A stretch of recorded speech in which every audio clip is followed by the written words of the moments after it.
Just 17 minutes.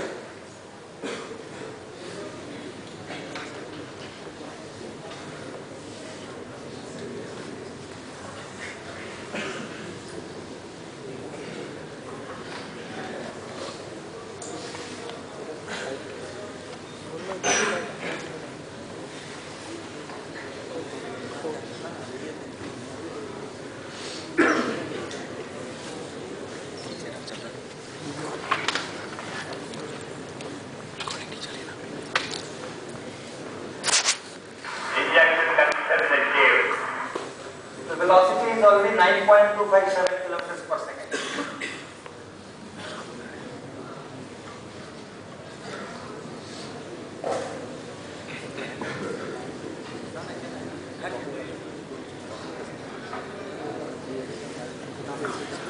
Altitude is 474 kilometers. It is at this altitude.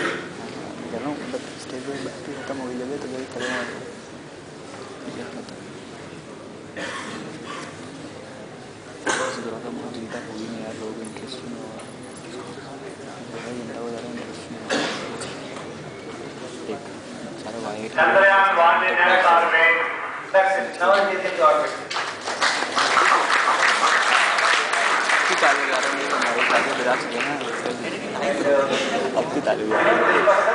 This is mission director. PSLV 311 has placed the Chandrayaan spacecraft in its orbit. The mission of 311 is completed. So that PSLV, that mission is completed. The mission of PSLV was to put this Chandrayaan in orbit. And after that, the rocket firing and changing from one orbit to another orbit, those things will be done later. So this one operation is over, and therefore the scientists are congratulating each other. So this was morning 6 o'clock 22 minutes when this operation was completed, and it went into the Earth orbit. Now they are congratulating each other. Chairman, Indian Space Research Organization, Dr. Divanwanai, they are coming at 15 but they will soon speak to you about this exercise.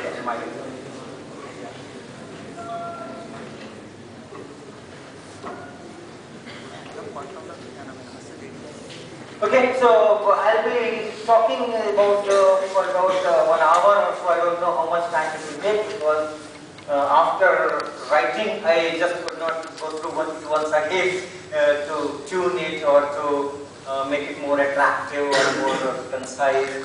So, but around say 60 minutes or so, and I'll be talking about the general basics of moon, basic science of moon, and the past missions taken by other countries, and then space program of India, and so on. So in some sequence it will go. Let's see if you can enjoy that.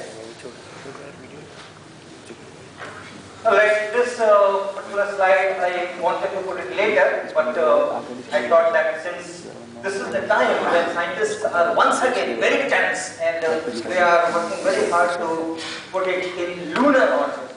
So to explain what that is, this is the timeline. Timeline, 22nd of October, it was put in Earth's orbit, and these numbers are in kilometers, and what we call perigee and apogee.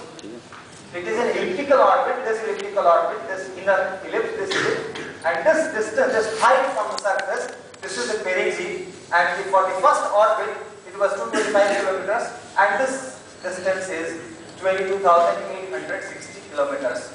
So in this orbit it was put, and it takes 6.5 hours to go around orbit once. All of you know Kepler's third law.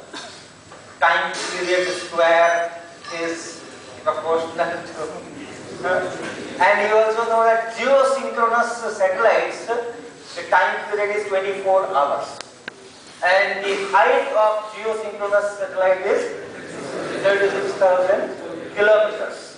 So don't put that in place of this cube of semi-major axis.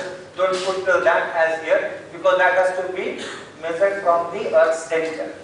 So from the Earth's center, the distance of the geosynchronous satellite will be 42,000 some kilometers, right? Because that's 6,400 you have back. So you can make your calculations from there. For those 42,000 kilometers of radius, the time period is 24 hours. Okay? And from there you can apply Kepler's law. And how to get that A? T square is proportional to A cube. So if it is a circle, A is very clear. But if it is an ellipse, 225 kilometers on one side and then 22,860 on the other side, then what A you put in that T square proportional to A cube? You add these two and divide by 2. Take the average. Right? This is a and plus something more. This is the semi-major axis that you have to put there. Okay? So when you add that smaller distance, that larger distance, what do you get? Do you get major axis? You get major axis when you also add diameter of the Earth. Because these numbers are height from the Earth's surface. 225 kilometers this side and 860 kilometers from the other side, and you also add this diameter to get this major axis, and then you can calculate it will be 6.5 hours. Then, after it completed one revolution, then they put the orbit, raise the orbit, they fired some rockets here, this provided extra energy, and then it went into the second orbit, that was 23rd October. Similar thing, 11 hours was the time period. Similar thing they did on 25th of October, raised the orbit to this 336 by 74, 7, that is the third one, this one. So this thing was done on 25th of October.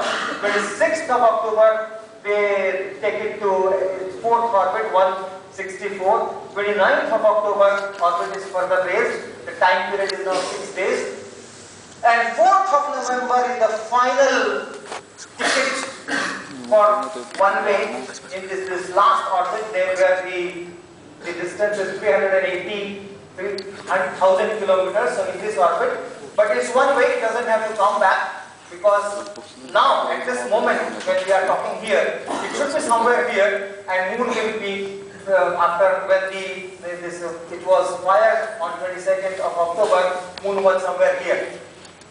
But now the moon has reached here, and this has also reached here. So here it will be now transferred to the lunar orbit. From this Earth orbit, it will be transferred to the lunar orbit. So this orbit is called lunar transfer orbit. This was Earth orbit. It went around here. It went around here. But here, this is the lunar transfer orbit, because from here it will be transferred to the actual lunar orbit, and that is what we are trying at this particular moment. So it's something like that. You can see this is that orbit of the Earth, and now they will transfer it to moon, and then it will circle around. So initially it will go in an elliptical orbit around the moon, and then later they will adjust it to finally bring it to a circular orbit of radius about 100 kilometers. So that is the background under which we were trying to see those live news channels to see what our scientists are doing to take it to that lunar orbit. So lunar orbit injection, they say, they have to inject that into that lunar orbit, and this is a very, very crucial step. It's very, very crucial because all of these operations on the spacecraft are to be done through electromagnetic waves. All the changes, all the rocket firing and everything has to be controlled from the ground. Right? That value deep space network near Bangalore.